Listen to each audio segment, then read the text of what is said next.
Shri Venkateswara gold తాకట్టులో ఉన్న మీ బంగారాన్ని విడిపించి కొనబడును.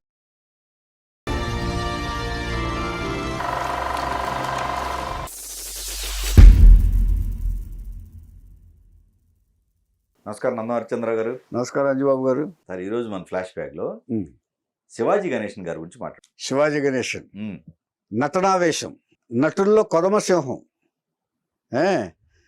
ఆవేశంతో పాటు మార్దవం, సెంటిమెంటు అన్నీ కలకలిపిన నడిగర్ తిలకం శివాజీ గణేషన్. నడిగర్ తిలకం అంటే ప్రౌడ్ ఆఫ్ ఇది సినిమా నటులు అందరిలోనూ కూడా హెడ్ లాంటి వాడు. అందుకే నడిగర్ సంఘం అంటారు. నడిగర్ తిలకం, మీరు తిలకం నడిగర్ సంఘం. నడిగర్ అంటే నటులు నటులు నటులు ఆయన మనోహర్ గుర్తు లేని వాళ్ళు ఎవరు ఉండరు మన పాత తరంలో. మనోహర్ సినిమాలో ఆయన డైలాగులు జగ్గయ్య గారు డబ్బింగ్ చెప్పారు. అప్పటికి ఏది నేను పుట్టలేదు అనుకుంటాను. మనోహర ఒకవేళ పుట్టుంటే 2 సంవత్సరాలు ఉంటానేమో. కాబట్టి అలా అంతటి గొప్ప నటుడు. ఈయన్ని ఈజిప్ట్ లో జరిగిన ఇంటర్నేషనల్ ఫిలిం ఫెస్టివల్లో అవార్డు ఇచ్చారు ఈయనకి, ఈ నటనకి. అలాంటి నటుడు. ఈయన పేరు విల్లుపురం చెన్నయ్య మన్రాయర్ గణేశన్ మూర్తి. ఈయన తండ్రి పేరు మన్రాయర్ చెన్నయ్య మన్రాయర్. తండ్రి పేరు ఇంటి పేరు ఏమండి. ఈయన అక్టోబర్లో 1928లో పుట్టారు ఈయన. ఇక ఈయన నటన గురించి ఎన్నో చెప్పాలి సార్. అంటే ఒక విశ్లేషణ అంటే అడ్జెక్టివ్స్ అంటారు వాటిని. అంటే ఆయన టైటిల్కి ముందు ఎన్నో చెప్పాలి. ఈయన నటసింహం అని, ఇది అని పేర్లని, నడిగర్ తిలకం అని, ఇట్లాంటి బిరుదులు చాలా ఉన్నాయి ఆయనకి. సంభాషణ పలకటంలో కానీ, ఇది కానీ, ఆవేశంలో చేయటం అని ఒక్కొక్క ఎక్స్ప్రెషన్ ఇస్తాడండి ఆయన. నేను పనిచేశాను ఆయనతోటి. ఒక ఎక్స్ప్రెషన్ ఇస్తే కంప్లీట్ అలాగా ఫేస్ అంతా ఎక్స్ప్రెషనే. అంటే కంప్లీట్ ఒళ్ళంతా నటన అంటారు చూసారా, నటనతో నిండిపోయింది అంటారు చూసారా. కొంతమంది తెచ్చుకుని చేస్తారు, కానీ ఇలా చెప్పిన వాటి మాట్లాడితే నటన, మాట్లాడితే ఎక్స్ప్రెషన్. అంటే ఒక్కొక్కళ్ళు ఊరిపోయి ఉంటుంది చూసారా నటన. అలాంటి నటుడు శివాజీ గణేషన్ గారు. ఈయనకి చిన్నతనం నుంచి నటన అంటే ఎప్పుడు 5వ ఏట నుంచి నటన అంటే ఇష్టం. ఈయన వస్తే ఈ నటన ఏం చేశాడంటే ఈయన 7వ ఏట నుంచి నటనలో నాటకాల్లో నటిస్తూ ఒక నాటక సంస్థ తరపున వెళ్ళిపోయి నాటకాలు ఆడటం మొదలు పెట్టేశాడు ఆయన, తండ్రితో కూడా చెప్పకుండా. ఒక టూరింగ్ సంస్థ వాళ్ళు టూరింగ్ నాటకాలు వేస్తారు చూసారా, వాళ్ళతో పాటు వెళ్ళిపోయి బాలనటుడుగా ఎక్కడ పడితే అక్కడ వేషాలు వేయటం మొదలు పెట్టాడు ఆయన. అందుకనే అంత నటన ఊరిపోయింది ఆయనలో చిన్నతనం నుంచి. అంటే ఆ నాటకాలు వేసే వాళ్ళ పెద్ద నటులు అందరి నటనని ఈయన అవపోసన పట్టాడు. పెద్ద పెద్ద వాళ్ళు ఉంటారు కదా, వాళ్ళందరి నటన అవపోసన పట్టి దాన్ని నాటకాల్లో నటించడం మొదలు పెట్టాడు ఈయన. ఈయన మొదలుపెట్టిన తర్వాత అక్కడి నుంచి ఇలాగా తమిళనాడు మొత్తం, దేశాలు మొత్తం తిరుగుతూ నాటకాలు వేయటం మొదలుపెట్టాడు ఆయన. 10వ ఏట వచ్చేటప్పటికి ఇందులో మళ్ళీ ఈ నాటకాలు వేస్తూనే స్వయంగా తండ్రికి చెప్పకుండానే ఈ నాటకాల్లో వేసాడు. ఇక తండ్రి కూడా వదిలేశాడు ఆయన, ఈ నాటకాలు వెళ్ళిపోయాడు ఇదని. అయిన తర్వాత భరతనాట్యం, కథక్, మణిపురి ఇవన్నీ నేర్చుకున్నాడు ఆయన. ఇవి చేస్తున్న నటనకి ఏది అవసరం అది నేర్చుకున్నాడు ఆయన. ఇది కరెక్ట్గా చెప్పాలంటే ఈయన పెరిగిన తర్వాత శివాజీ గణేషన్ ఎంజీఆర్ 2 కళ్ళు అక్కడ మెటాస్లో. ఏఎన్ఆర్ ఎన్టీఆర్ 2 కళ్ళు ఇక్కడ. ఏమండి, ఇక్కడ నాగేశ్వరరావు గారు, అక్కడ శివాజీ గణేషన్. ఇక్కడ ఎన్టీఆర్ మాస్ హీరో, అక్కడ ఎంజీఆర్ మాస్ హీరో. ఇక్కడ నట విశ్వరూపం ఆర్టిస్ట్గా గొప్ప ఆర్టిస్ట్ ఏఎన్ఆర్ గారు, అక్కడ ఇదే టైప్లో ఆర్టిస్టు శివాజీ గణేషన్. ఇది పోలిక. ఏమండి, కానీ శివాజీ గణేషన్ గారు ఏంటంటే కొంచెం అగ్రెసివ్ గా కొన్ని క్యారెక్టర్స్ చేశారు. కొన్ని క్యారెక్టర్ అంటే గారు ఏంటంటే సోషల్ కొంటే ఎగ్జాగరేషన్ ఉంటుంది. వాళ్ళు తమిళ్ మాడ్యులేషన్ లో ఎగ్జాగరేషన్ కొంచెం లౌడ్ గా ఉంటుంది. కరెక్ట్ గా చెప్పాలంటే లౌడ్ గా ఉంటుంది ఇది. ఏమండి, ఈయన ఇలా నాటకాలు వేస్తూ వేస్తూ వేస్తూ ఒక నాటకంలో శివాజీ వేషం వేస్తే దాన్ని సీఎం, తమిళనాడు సీఎం అన్నాదురై చూసి, అప్పటి సీఎం అన్నాదురై చూశాడు. పెరియార్ చేతుల మీదుగా అవార్డు తీసుకుని శివాజీ అని నామకరణం చేశారు. అప్పుడు అప్పటి నుంచి శివాజీ గణేషన్ అయ్యాడు. శివాజీ ఎందుకు వచ్చిందో చెప్పాలిగా మనం. శివాజీ అలా వేయంగానే అసలు శివాజీ గణేషన్ మరాఠా యోధుడు శివాజీ గణేషన్ దిగిపోయాడు అన్నట్టుగా వాళ్ళు పొగిడారు. ఎవరో డీకే పార్టీ వ్యవస్థాపకుడు పెరియారు, ఈ డిఎంకే పార్టీ వ్యవస్థాపకుడు సిఎన్ అన్నాదురై, ఇలాగ కరుణానిధి, వీళ్ళందరూ ఆ పార్టీలో ఉండేవాళ్ళు. వాళ్ళందరూ శివాజీ గణేషన్ని ఇచ్చేశారు. ఏమండి, తర్వాత ఫస్ట్ ఈయన ఇచ్చేయిన తర్వాత ఒక ఆర్టిస్ట్గా ఒక సెటప్ అయిన తర్వాత శివాజీ తోటి విపరీతమైన పేరు వచ్చేసింది. ఒక ఆర్టిస్ట్గా వచ్చాడు ఆయన. తర్వాత నాటకాల్లో బాగా అక్కడ మనోహర్ అని తమిళ ఆర్టిస్ట్ ఉన్నాడండి. రావణాసుడు చాలాసార్లు వేశాడు ఆయన. అలాగే నాటక సంస్థల్లో బాగా వేషాలు వేసేవాళ్ళు వీళ్ళందరూ. తమిళనాడులో మన తెలుగులో ఎలాగో తమిళనాడులో కూడా నాటకాలంటే బాగా విపరీతమైన క్రేజ్ ఉందండి. టిక్కెట్ డ్రామాలు కూడా ఆడేవాళ్ళు. ఊరూరో తిరిగి సినిమాల్లో చేసినా కూడా నాటకాల్లో వేయటం తమిళనాడులో అలవాటు బాగా. అందుకని నటన డెవలప్ చేసుకుంటారు అనమాట వాళ్ళు. ఈయన మొదటి పిక్చర్ కృష్ణన్ పంజు దర్శకత్వంలో పరాశక్తి అనే సినిమా, నిర్మాత పెరుమాళ్. ఏమంటే ఇది షూటింగ్ జరుగుతుంది. షూటింగ్ జరుగుతుండగా ముందు ఇది చెప్తాను నేను. షూటింగ్ జరుగుతుండగా ఏమేమి చెట్టు గారికి చూపించారు. ఎందుకంటే ఆయన పెద్ద ఆయన అప్పట్లో ఏదన్నా సినిమాలో ఇది వచ్చినప్పుడు ఇలా చేస్తున్నా అని చెప్పి నిర్మాతలు వాళ్ళ మీద, ఈ స్టూడియో ఓనర్స్ మీద ఆధారపడేవాళ్ళు. అప్పుడు ఆయనకి చూపిస్తే ఏంటంటే శివాజీ ఏంటి సన్నగా ఉన్నాడు, ఇతను హీరో ఏంటి, మార్చేసేయండి అన్నాడు ఆయన. పెరుమాళ్ గారు నిర్మాత, మార్చనండి, అతనిలో చాలా మంచి నటన ఉంది, అతని నటన చూస్తే మీరు అసలు ఇది చేయరు, కావాలంటే కొంతకాలం ఆపి నేను ఆయన్ని కొంచెం లావ్ అయ్యేటట్టుగా చేసి సినిమా షూట్ చేస్తాను అని చెప్పేసి కొంతకాలం ఆపి ఆయన బాగా ఫీడ్ చేసి కొంత ఇదైన తర్వాత చేశాడు. ఆయన పెర్ఫార్మెన్స్ చూసిన తర్వాత ఏఎం చెట్టి గారు పడిపోయాడు ఆయన. ఇంత ఆర్టిస్టా అయితే ఏది ఇలా ఉంటే ఇంత పెర్ఫార్మెన్స్ ఇచ్చాడు అని అందరూ పోయినారు. తర్వాత ఈ పరాశక్తి షూటింగ్లో జరుగుతుంది, అయిపోయింది, అది రిలీజ్ అయ్యి 175 రోజులు ఆడింది, 40 వారాలు శ్రీలంకలో ఆడింది. ఎక్కడ? శ్రీలంకలో 40 వారాలు ఆడింది. తర్వాత ఈ ఆడిషన్కి ఈయన్ని ఫ్లైట్లో పిలిపించారు ఎక్కడి నుంచో ఆడిషన్కి. ఫ్లైట్లో వెళ్ళిన మొట్టమొదటి నటు శివాజీ గణేషన్ గారు. ఎందుకు? శివాజీ ఇంపాక్ట్ ఎక్కువ ఉంది అక్కడ. ఏది పెరియారు, సిఎన్ అన్నాదురై వీళ్ళందరూ పొగిడి శివాజీ ఇంత నటుడు లేరని పొగిడారు కదా, అందుకని అతను ఫ్లైట్లో పిలిపించి ఆడిషన్ చేసి పరాశక్తి అనే సినిమా తీశారు. కానీ ఈ లోపల అంజలీదేవి గారి పరదేశి అనే చిత్రంలో అవకాశం ఇచ్చారు తెలుగులో. పరదేశి అనే చిత్రంలో చెప్తే ఆ చిత్రం ముందు రిలీజ్ అయిపోయింది. సారీ, ఆ చిత్రం తయారైపోయింది. తయారైపోతే నిర్మాత వచ్చాడు అంజలీదేవి దగ్గరికి. అమ్మ వణక్కం అమ్మ, నేనేదో శివాజీ గణేషన్ గారిని ఇంట్రడ్యూస్ చేశానన్న క్రెడిట్ కోసం నేను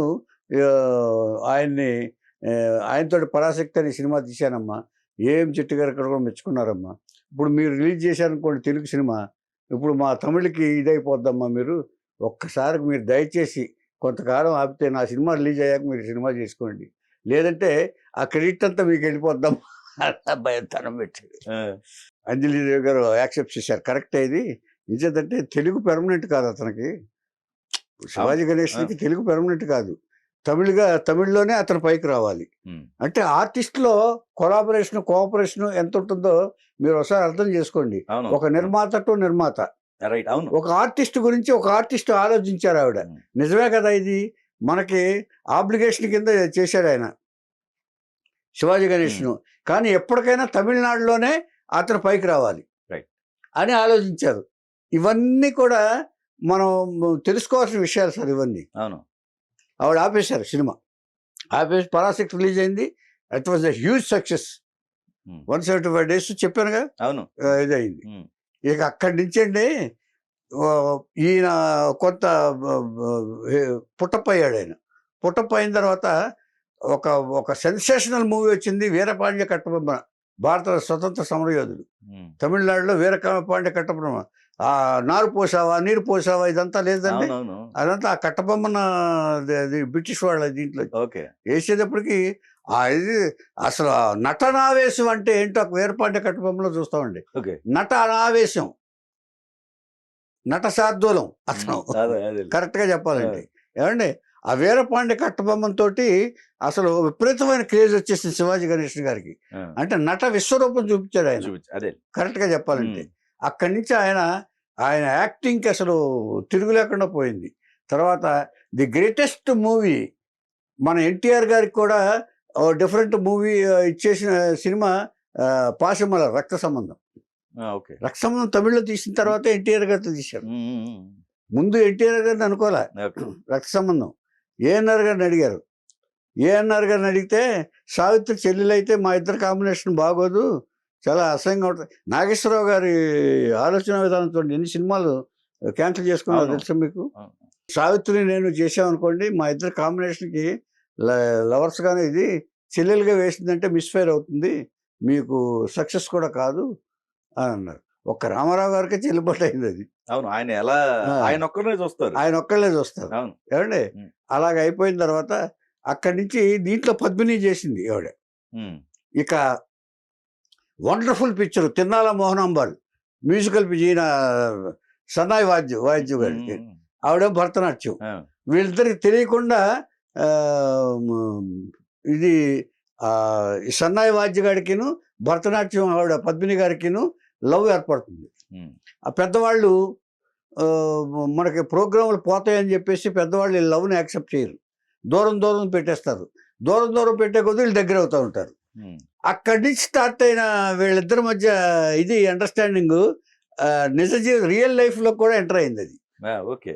ఇప్పుడు నాగేశ్వరరావు గారు విషయంలోనూ శివాజీ గారి విషయంలోనూ ఎన్టీ రామారావు గారి విషయంలోనూ ఒకే కామన్ థింగ్ ఏంటంటేనండి, వీళ్ళు నాటకాల్లో ఫస్ట్ ఆడవేషం వేశారు.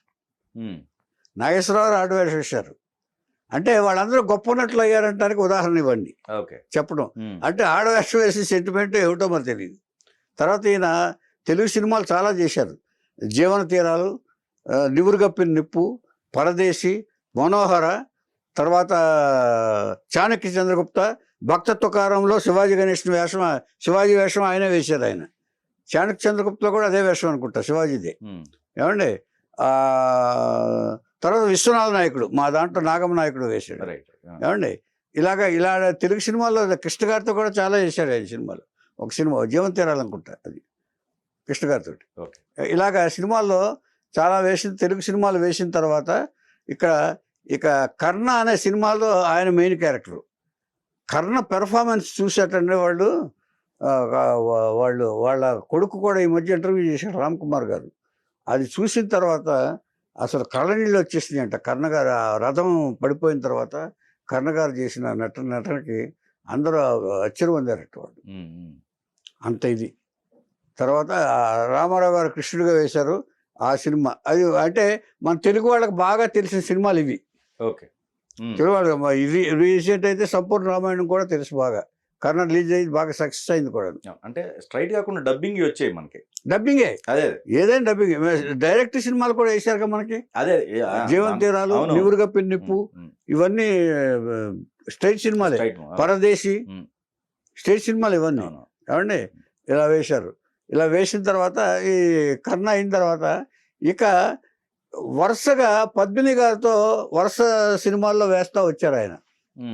ఏ హీరో కూడా ఇన్ని సినిమాలు వేయని విధంగా దాదాపుగా పద్మిని గారు శివాజీ గణేశన్తో 50 సినిమాల్లో హీరోయిన్గా వేశారు.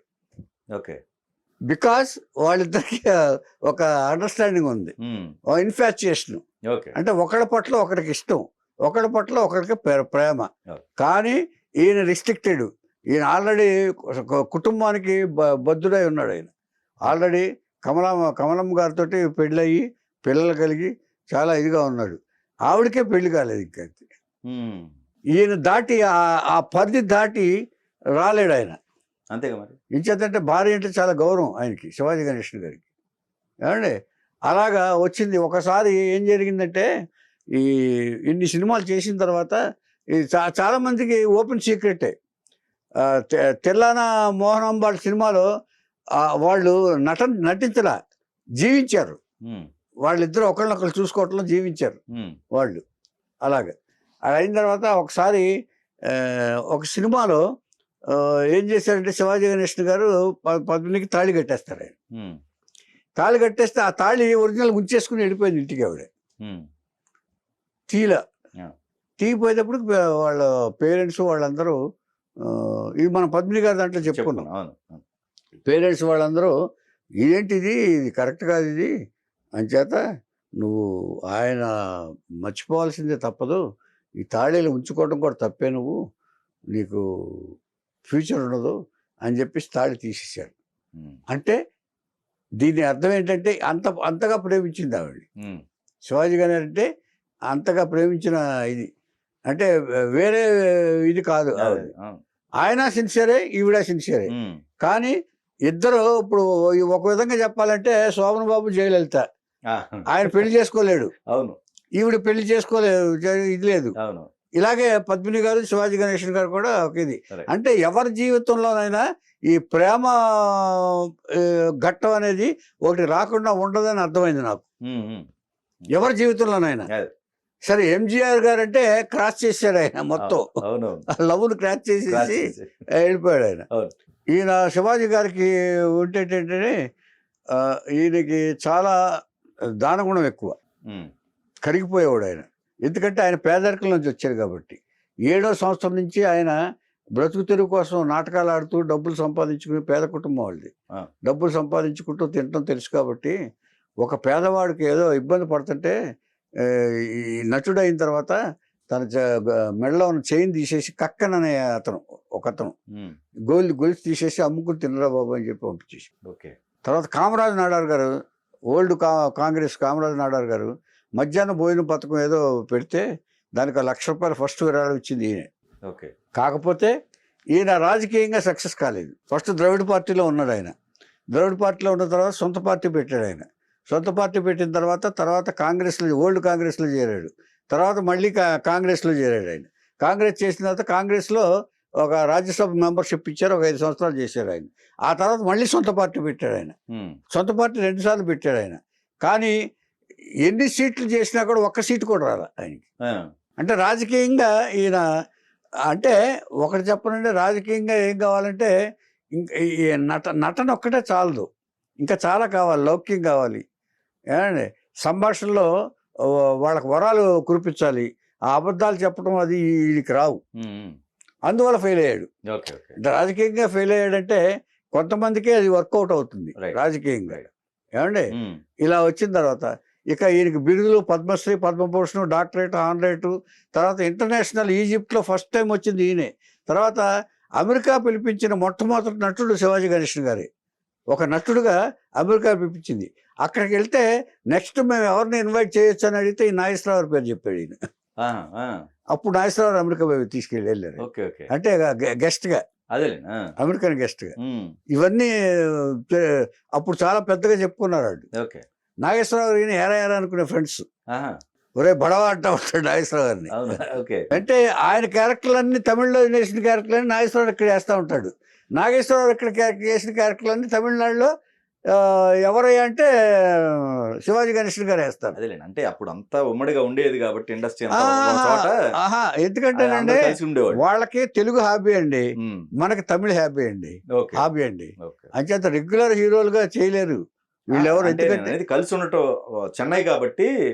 చెన్నై అంటే వీళ్ళు ఫ్రెండ్స్ గా వేరే, అదే కానీ సినిమాలు చేయటంలో లేదండి. సినిమాలు ఎవరు చేయరు. నేను ఫ్రెండ్షిప్ అంటున్నా. ఫ్రెండ్షిప్ ఓకే, ఫ్రెండ్షిప్ ఇక్కడికి వచ్చిన తర్వాత కూడా ఆయన వీళ్ళు జోక్ చేసుకునేవాళ్ళు, మేము చూసేవాళ్ళు ఇద్దరు, ఏరా మేము ఇలా చూస్తూ ఉండేవాళ్ళం. మనకు ఒక విచిత్రంగా ఉంటుంది కదా, పెద్ద పెద్ద వాళ్ళు ఇద్దరు ఇలా మాట్లాడుకుంటే ఎరా అంటూ మనకు చాలా విచిత్రంగా మేము చూసేవాళ్ళం ఫ్లోర్ దగ్గర. ఏం చేద్దంటే మేము విశ్వనాథ నాయకుడు అక్కడే చేసాం, ఆ ఫ్లోర్లోనే చేసాం, అన్నపూర్ణ స్టూడియోలో ఎక్కువ. సినిమా అంతా అక్కడ దాదాపు దర్బార్ సెట్లో పద్మనాభంలో చేసాం. ఇలా ఉంటున్నప్పుడు ఈయన గౌండ్రమణికి, తమిళ కమెడియన్ అనేది గౌండ్రమణి అనేది ఒక ఆయన ఉన్నాడు, తెలుసండి. ఏమంటే తెలుసు కదా. ఆయనకి ఈయనకి ఒకసారి ఈగో ప్రాబ్లం వచ్చింది. ఒకసారి ఒక ఇన్సిడెంట్ చెప్తాను. ఈయన ఆ, ఆ, అందరిని పిలిచి ఇండస్ట్రీ వాళ్ళని పిలిచి భోజనాలు పెడతా ఉంటాడు శివాజీ గణేషన్ గారు తన ప్యాలెస్లో. గౌండ్రమణి మేడలతో ఎప్పుడు రాలా ఎందుకున్నా మరి. ఓకే. ఈ రాలేదని నోటీస్ చేశాడు ఆయన. ఎన్నిసార్లు పిలిచినా ఏదో తప్పించకుండా, అంటే వాళ్ళు బిజీ ఆర్టిస్టులు. గౌండ్రమణి రోజుకు 3-4 షిఫ్ట్లు చేసేవాడు. వీళ్ళు భోజనాలకి దాదాపుగా ఒక పూటంతా పోద్ది. అంచేది అప్పట్లో గంటలు అమ్ముకునేవాళ్ళు వాళ్ళు. అదే రాకపోవడానికి కారణాలు వేరే ఉంటాయి. రైట్. ఇది గ్రహించాడు ఆయన. ఎలాగైనా గౌండ్రమణి తీసుకొచ్చి భోజనం పెట్టాలని ఒక నిర్ణయానికి వచ్చారు శివాజీ గారు. వచ్చి ప్రభుని ఇంటికి పంపించి గౌండ్రమణి ఇంటికి తెనం పెట్టారు. గౌండ్రమణి ఇంటికి పంపించి భోజనాన్ని పిలుచుకున్నారా ప్రత్యేకంగా అని చెప్పాడు. అయిన తర్వాత గౌండ్రమణి వచ్చాడు. వచ్చి భోజనం పెట్టిన తర్వాత, ఎడే గౌండ్రమణి వెనక్కి ఇది పడకు, నాకు అలవాటు ఇది, ఎవరైనా భోజనం చేయాలి, భోజనం చేస్తే నాకు ఆనందం అన్నాడు. దాంట్లో ఆయన ఫీల్ అయ్యాడు ఆయన. తర్వాత ఎక్కడ సెపరేట్గా కూర్చోబెట్టి పెట్టాడు ఆయన, అందరితో కాకుండా. ఓకే. అది కూర్చేటప్పటికి ఈయన ఏదో కావాలని ఇన్సల్ట్ చేయడానికి పిలిచాడని చెప్పి గవర్నమెంట్ గ్రహించాడు ఆయన. అంటే ఇటు నువ్వు రాలేదు అంచేది నాకు అలవాటు, అందరూ వచ్చి భోంచేశారు, నువ్వు ఒక్కడో రాలేదన్న సెన్స్లో ఆయన మాట్లాడాడు. కొంచెం ఇదిగా వెకిలిగా, అదే సరదాగా మాట్లాడచ్చు, మైండ్లో ఏమి ఉండకపోవచ్చు. వచ్చేటప్పటికి అక్కడ వచ్చేటప్పటికి ఆ తర్వాత ఇదైంది. తర్వాత ఈ శివాజీ గణేషన్ గారి ఒకటి చెప్పడం మర్చిపోయా, కమల్ హాసన్ గారికి బాగా గౌరవం శివాజీ గణేష్ గారి నటనంటే. అందుకని నాయకన్ సినిమాలో శివాజీ గారు ఎలాగైతే ఏడుస్తారో కూతురు పోయినప్పుడు, అలాగే ఏడ్చి ఆయన ఇమిటేట్ చేశాడు. ఆయన నడక కూడా ఎట్లాగా నడకని ఇమిటేట్ చేసి శివాజీ గణేష్ యాసిస్ ఫాలో అయ్యాడు కమల్ హాసన్ గారు. కమల్ హాసన్ గారి పాలిటీ కూడా గౌరవమైన వ్యక్తి శివాజీ గణేష్ గారు. అంటే నటనలో ఆయన నటన మెచ్చుకొని వాళ్ళు ఎవరు లేరు. ఆయనది ఒక యూనివర్సిటీ లాగా భావిస్తారు అక్కడ తమిళనాడులో నటినట్లందరూ హీరోలందరూ, మొత్తం ఆల్ హీరోస్. శివాజీ గణేష్ గారి గురించి చెప్పాలంటే ఏమండి, ఇది అయిన తర్వాత గవర్నర్ తర్వాత దేవర్ మగన్ తీశాడు కమల్ హాసన్. శివాజీ గణేష్ కోసమే కావాలని, ఆయనతో యాక్ట్ చేయించాలని, ఆయనతో నటించాలని. అలాగే ఇతను రజనీకాంత్ గారు కూడా వేశారు కదా, ఒక సినిమాలో వేశారు ఏమండి. అలాగా కమల్ హాసన్ గారితో ఒక సినిమా చేసింది. దేవరమగన్ చూసిన తర్వాత ప్రివ్యూకి వచ్చాడు గౌండ్మణి. ప్రివ్యూకి పిలిచాడు, కానీ ఈ ప్రివ్యూ అయిపోయిన తర్వాత అందరూ షేక్ హ్యాండ్ ఇచ్చి ఇచ్చేసి వెళ్ళిపోతారు కదా, గౌండ్మణి వెళ్ళిపోతున్నాడు మాట్లాడకుండా, శివాజీ గారితో మాట్లాడకుండా. ఇడే ఇటు రాలా అన్నాడు. వచ్చిన తర్వాత ఏండా నా నల్ల పండిట వెళ్ళే ఆయన నేర్పించాలని, ఆయన మన గౌండ్మణి గారిని ఎలాగైనా కదిలించాలని ఆయనకు ఒక సరదా.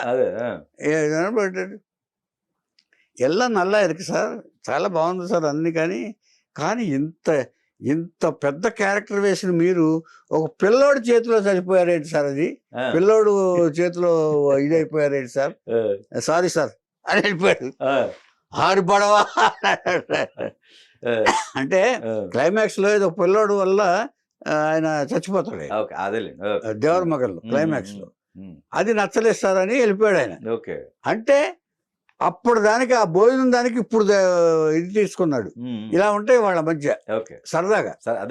ఇలా ఆయన వచ్చిందే తర్వాత ఆయనకి ఎప్పుడో హార్ట్ చిన్న ప్రాబ్లం ఉంటా ఉండేది. ఆయన ఒక మిషన్ ఏదో ఇక్కడ పెట్టుకునేవాడు ఆయన. మన సినిమాకి వచ్చినప్పుడు కూడా మిషన్ పెట్టుకుంటూ ఉండేవాడు ఆయన. బయట ఉండేది చూసాను, అది ఏదో ఒక మిషన్ ఉండేదండి. హార్ట్ పంపింగ్ ఏదో మిషన్ పెట్టేవాడు ఆయన. బాడీ ఫిక్స్ చేసేవాడు. ఆ పెట్టుకు షూటింగ్ వచ్చాడు ఆయన. ఇక ఈయన్ని గౌరవించిన సంస్థలు లేరు. మన వాళ్ళు కూడా గౌరవించారు.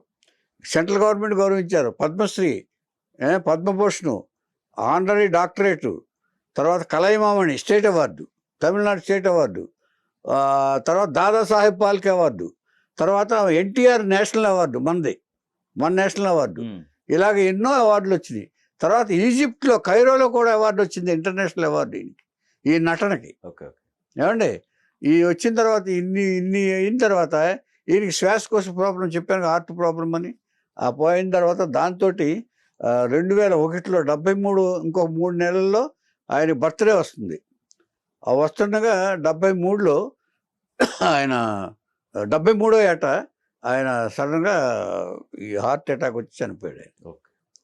ఇది కానీ ఆయన ఆయన దాన్ని ఎవరో ఫిలప్ చేయలేకపోయారు. తమిళ సినీ పరిశ్రమలో శివాజీ గణేశన్ నటుడుగా ఆయన స్థాపించిన ఆ పేరు కానీ ఆయన స్థాపించిన ఇది కానీ ఎవ్వరూ కూడా ఫిలప్ చేయలేకపోయారు ఇంతవరకు. ఓకే. ఈవెన్ వీళ్ళందరూ కమల్ హాసన్ గారు కానివ్వండి, ఎవరు కానివ్వండి, ఎవరు కూడా శివాజీ గణేశన్ ప్లేస్ని ఎవరూ రీప్లేస్ చేయని చాలా వేకెంట్గానే ఉంది ఆ ప్లేస్ ఇప్పటివరకు. అదే. ఇంతవరకు అలాంటి అంతటి గొప్ప నటులు ఇంతవరకు నెవర్ ప్రొడ్యూస్డ్. అంటే ఒక కాలం మారే కొద్దీ ఈ నటనలో కూడా ఇది మారుతాయి అనుకోండి, అది వేరే విషయం. కానీ ఆయన అంత ముద్ర వేస్తాడు ఆయన నటుడుగా. రైట్. ఇది శివాజీ గణేశన్ గారి చరిత్ర.